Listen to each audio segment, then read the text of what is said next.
नदी के किनारे एक बाग था और उस बाग में एक छोटी सी झोपड़ी थी। झोपड़ी के बाहर एक बुजुर्ग बैठे थे। वह बुजुर्ग बोल रहे थे, ओ निरंकार अल्लाह, मैंने दिन दुनिया सभी कुछ त्याग दिया। मेरे दिलो दिमाग में जो चल रहा है वह सिर्फ तेरा नाम है। मैं सिर्फ मेरे मालिक तेरी एक झलक को तरस गया हूँ। मेरा दिल तेरे दीदार को धड़क रहा है। ओ मेरे मालिक, मेरे अल्लाह, मुझे अपना दीदार दे, इससे पहले कि मेरी आंखें बंद हो जाए। बुजुर्ग व्यक्ति इतना उदास था कि उसके आंसू ईश्वर प्रेम में बह रहे थे। शाम हो रही थी, उसे किसी के आने की आहट हुई। बूढ़ा बुजुर्ग बोला, खुशामदीद मेरे दोस्त, खुशामदीद। तुम भाग्यशाली हो जिसने अपने प्रभु को हर समय अपने सीने से लगाए हुआ है। तुमने अपना पूरा जीवन खुदा के दीदार में नहीं लगाया। तुमने जो सोचा वह तुम्हें मिला, पर मैंने जो सोचा वह मुझे कभी भी नहीं मिला। मेरी सभी आस मर चुकी है। मेरा जीवन तो मानो खत्म होने को है। कोई आस नहीं दिखती। मेरे दोस्त ब्रह्मदास, अब मुझे तुम्हारा ही सहारा है। मैं भी अब तुम्हारी तरह मूर्ति पूजा करूँगा। नमाज पढ़ने से तो मुझे खुदा नहीं मिला। शायद तुम्हारे रास्ते से मूर्ति पूजा करने से ही मुझे ईश्वर के दीदार हो जाए। यह सारी बातें उस बुजुर्ग ने पंडित ब्रह्मदास से कही। पंडित ब्रह्मदास अपने गले में लॉकेट के रूप में ईश्वर की मूर्ति पहने रहता था। वह अपने साथ 2 ऊँटों को लाया था और उसने उन 2 ऊँटों की पीठ पर 18 ग्रंथ और पुस्तकें लादी हुई थी। वह उन बुजुर्ग के पास बैठ गया और बोला, अरे भाई कमाल, क्या हाल चाल है। वह बुजुर्ग आदमी बोला, भाई पंडित, मैं किस राह पर जाऊं जो मुझे अल्लाह मिले। मेरा रास्ता मैंने पूरी जिंदगी पकड़े रखा, परंतु कोई फल नहीं निकला। आप मुझे अपना शिष्य बना लो, मैं भी मूर्ति पूजा करूंगा। शायद उसी से ही मुझे अल्लाह मिल जाए। पंडित ब्रह्मदास बोला, अरे मैं तो तुम्हें यही बरसों से कहता आ रहा हूँ, उस निरंकार की भक्ति से ईश्वर नहीं मिलेगा। ईश्वर तो मूर्ति पूजा से ही मिलेगा। बूढ़ा बुजुर्ग बोला, मेरे दोस्त, तुम हिंदू हो और मैं मुस्लिम। मैंने कभी भी मूर्ति पूजा नहीं की, परंतु हम दोनों ही बचपन के दोस्त हैं और तुम्हारा झुकाव तो हमेशा से ही ईश्वर की ओर रहा है, आध्यात्मिक ज्ञान की ओर रहा है। बचपन से ही तुमने अपने घर में ईश्वर को मूर्ति के रूप में पाया है और मैंने उस निरंकार ईश्वर के बारे में सुना, परंतु मेरा तो पूरा जीवन निकल गया है। मुझे अल्लाह का आभास भी अभी तक नहीं हुआ। अब मुझे मेरी मृत्यु नज़दीक दिखाई देती है, परंतु आज भी उस अल्लाह के दीदार के लिए तरस रहा हूँ। मैंने अपना परिवार छोड़ा, इतनी तपस्या भी की, परंतु कोई भी नतीजा नहीं निकला। अब तुम मुझे अपनी शरण में ले लो। मुझे 3 दिन हो गए हैं उपवास रखे हुए। रोज एक दूध वाला आता था, उसी के दूध से मैं अपना उपवास खोलता था, परंतु अब वह भी नहीं आ रहा। पंडित ब्रह्मदास बोला, भाई सलाम, तुम मुझसे क्या आस बांध रहे हो। मैं रोज सुबह और शाम को मूर्ति पूजा करता हूँ, बाकी समय में ग्रंथों को पढ़ता हूँ। वक्त गुजरता जा रहा है, परंतु मुझे भी अभी तक ईश्वर का दीदार नहीं हुआ। तुम अपने धर्म के गुरु हो और मैं अपने धर्म का। समय बीत गया और आज जहाँ तुम खड़े हो वहीं मेरे मित्र मैं भी खड़ा हूँ। बूढ़ा बुजुर्ग बोला, हे मित्र, तुमने तो मेरी सारी उम्मीदों पर पानी फेर दिया।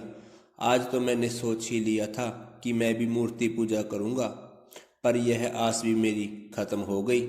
शायद जो भाग्य में है वही हमें मिलेगा। पंडित ब्रह्मदास बोला, भाई कमाल, शहर में एक नई बात हो रही है। एक संत 14 दिनों से पास के एक जंगल में रह रहे हैं। लोग कह रहे हैं कि वह कुछ नहीं खाते, मात्र कुछ फलों को छोड़कर। उसके 2 साथी भी हैं। मैंने सुना है जो दूध वाला तुम्हें दूध देने आता था, उस दूध वाले ने उस संत से बहुत ही बुरा व्यवहार किया, परंतु जब वह अपने घर पर गया, वहाँ पर उसकी बकरियाँ एक एक कर मर रही थी। वह तुरंत उन संत के पास वापस गया और संत जी ने उस दूध वाले से कहा, बकरियों के कान में ईश्वर बोलो तो करतार भली करेंगे। तो जैसे ही दूध वाले ने बकरियों के कान में ईश्वर बोला, वे सभी एकदम से भली चंगी हो गई। तभी से वह दूध वाला उन संतों के चरणों में ही है। सभी और उन संतों की बातें हो रही है। मेरा भी मन वहां जाने को हुआ, पर मुझे शर्म आई। मैंने सोचा कि लोग क्या कहेंगे, मैं इतना बड़ा धर्मगुरु हूँ, मैं यूं ही किसी के चरणों में नहीं गिर सकता। इसी विषय पर मैं तुम्हारे विचार लेने आया हूँ कि हमें क्या करना चाहिए। बूढ़ा बुजुर्ग बोला, ओ भरमदास, हमारे पास उम्मीद नहीं है, एक ही उम्मीद दिख रही है। तुम वक्त क्यों जाया कर रहे हो? उन संत जी से तुरंत मिलने चलते हैं और उनका दीदार करेंगे। दोनों ने यह फैसला किया कि वह दोनों उन संत से जरूर मिलेंगे। इसके पश्चात पंडित ब्रह्मदास अपने घर की ओर चल दिए। रात के समय कमाल को नींद नहीं आ रही थी। वह सोच रहा था, ब्रह्मदास एक बड़ा धर्मगुरु है, उसका हजारों लोग अनुसरण करते हैं, वह अपने घमंड में कभी भी उनसे मिलने नहीं जाएगा। मुझे उसकी प्रतीक्षा नहीं करनी चाहिए और बिना वक्त गवाए उन संत जी से मिलना चाहिए। अभी पूरी तरह सुबह भी नहीं हुई थी कि कमाल गुरु जी के दर्शन को निकल पड़ा। कमाल ने जैसे ही गुरु जी को देखा, वैसे ही वह उनके श्री चरणों में गिर गया। आज कमाल को ऐसा लग रहा था कि आज उसे वह सब मिल गया जिसका इंतजार वह बरसों से कर रहा था। गुरु जी ने उसे अपना आशीर्वाद दिया। इसके पश्चात कुछ दिन बीत गए। धर्मदास रोज गुरु जी के दर्शन करने के लिए तैयार होता, परंतु उसका घमंड उसे गुरु जी के पास आने से रोक रहा था। 3 दिनों के पश्चात उसने सोचा, मेरा दिल जोर जोर से धड़क रहा है, मुझे और देर नहीं करनी चाहिए और तुरंत उन संत जी के पास जाना चाहिए। यह सोचकर वह गुरु जी की ओर निकल गया। आज भी उसके गले में लॉकेट के रूम में उसके इष्ट देवता थे और उसके साथ 2 ऊंट थे जिनके ऊपर धार्मिक ग्रंथ रखे हुए थे। जैसे जैसे ही वह गुरु जी की ओर जा रहा था, उसके कान में गुरु जी की गुरबाणी सुनाई देने लगी। गुरु जी गा रहे थे और उस गुरबाणी का अर्थ था, ईश्वर एक है, उसका रास्ता एक है, यह तो मात्र भ्रम है कि ईश्वर पत्थर में समा सकते हैं। उस तक पहुंचने का रास्ता सिर्फ उसका नाम है, सिमरन है, और वह रास्ता सिर्फ गुरु दिखाता है। जैसे ही ब्रह्मदास गुरु जी के सामने पहुंचा, वह गुरु जी के रूप से बहुत प्रभावित हुआ और उसने गुरु जी से पूछा, गुरुवर, जब संसार नहीं बना था तो उस समय ईश्वर कहाँ था? गुरु जी बोले, ईश्वर अनंत है, उनका कोई अंत नहीं है, ईश्वर का नाम लो और सेवा करो। ब्रह्मदास ने गुरु जी के स्थान पर कुछ वक्त बिताया और फिर वह सोचने लगा, मैंने पहले भी सेवा की, अभी भी सेवा कर रहा हूँ। असल में पंडित ब्रह्मदास एक विद्वान पंडित था। पहले उसने वेद पढ़े, उसके बाद उसने मूर्ति पूजा की, मूर्ति पूजा को अपनी पूजा का आधार बनाया। उसके पश्चात वह नेपाल के संतों से मिला। उन्होंने उन्हें मानव सेवा करने को कहा। उसने ग्रंथों का अध्ययन किया और मानव सेवा की, और अब गुरु जी ने भी उसे मानव सेवा के लिए कह दिया। इसलिए वह कसमकस में था कि वह पहले भी मानव सेवा कर रहा था और अब भी मानव सेवा कर रहा है, तो फर्क क्या है? इस बात का जवाब लेने के लिए वह गुरु जी के पास पहुंचा। हे गुरुवर, मैं ईश्वर का एहसास नहीं कर पा रहा हूँ। कुछ नया तो हुआ ही नहीं, पहले भी मैं मानव सेवा कर रहा था और अभी भी मानव सेवा कर रहा हूँ। मुझे कुछ समझ नहीं आ रहा। गुरु जी बोले, धर्मदास, जाओ और अपना आध्यात्मिक गुरु ढूंढो। पंडित ब्रह्मदास बोले, मुझे आध्यात्मिक गुरु कहाँ मिलेंगे? गुरु जी बोले, जंगल में जाओ, वहाँ तुम्हें 4 साधु मिलेंगे, उन्हीं से यह प्रश्न पूछना। ब्रह्मदास गुरु जी की कहे अनुसार जंगल में पहुंचा। वहां उसे 4 साधु मिले। उसने उन 4 साधुओं से पूछा, महात्माओं, मैं अपने आध्यात्मिक गुरु को ढूंढ रहा हूँ, मुझे वह कहाँ मिलेंगे?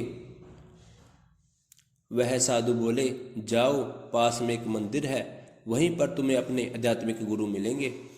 वह मंदिर पहुंचा और उसने मंदिर में पाया कि एक बहुत ही खूबसूरत महिला लाल कपड़े पहने हुए बैठी हुई थी। उसने अपना सर उस महिला के सामने झुकाया, परंतु उस महिला ने उसे अपनी जूती से मारा। वह बहुत ही मायूसी से वहां से निकल गया और वापस साधु के पास जाकर बोला, साधु महाराज, आप गलत कह रहे हो।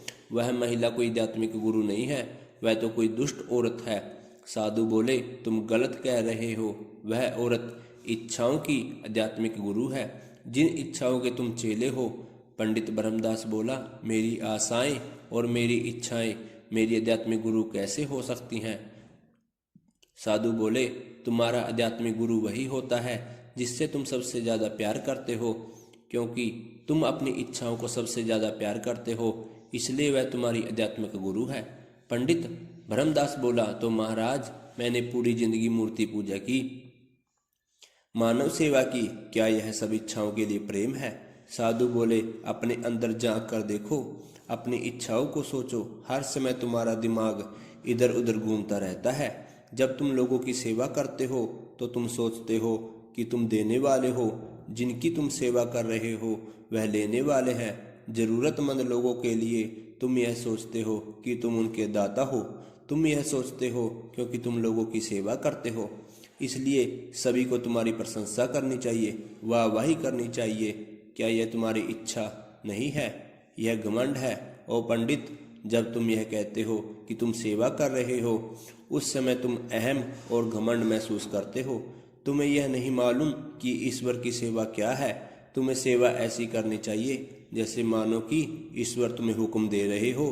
तुम्हारी पाठ पूजा, मानव सेवा सभी इसलिए थी ताकि तुम्हारा नाम हो और तुम बड़े संत बन जाओ। तुमने इतना बड़ा लॉकेट अपने गले में पहना ताकि लोग तुम्हें बहुत ही बड़ा संत समझे। तुम तो ऊंट के ऊपर ग्रंथ लेकर घूमते हो ताकि लोग तुम्हें विद्वान समझे। अब तुम बताओ, क्या यह सब तुम्हारी इच्छा ही नहीं है?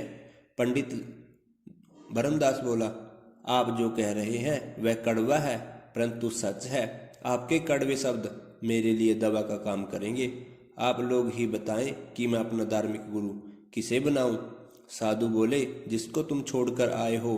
पंडित ब्रह्मदास बोला, मैं भला किसे छोड़कर आया हूँ? तुमने समुंदर से समुंदर तक का रास्ता पहुंचा। अपने अहम और घमंड में तुम्हें यह एहसास नहीं कर पाए कि तुम जिनसे मिले थे वही तुम्हें मुक्ति दिला सकते हैं। जाओ, उन्हीं की शरण में जाओ। पंडित ब्रह्मदास गुरु जी के पास वापस आ गया और उसने गुरु जी के चरणों में गिरकर माफ़ी मांगी। बोलिए सतनाम श्री वाहिगुरु। दोस्तों, अगर आपको यह साखी अच्छी लगी हो तो हमारे चैनल को सब्सक्राइब करें और वीडियो को लाइक करें।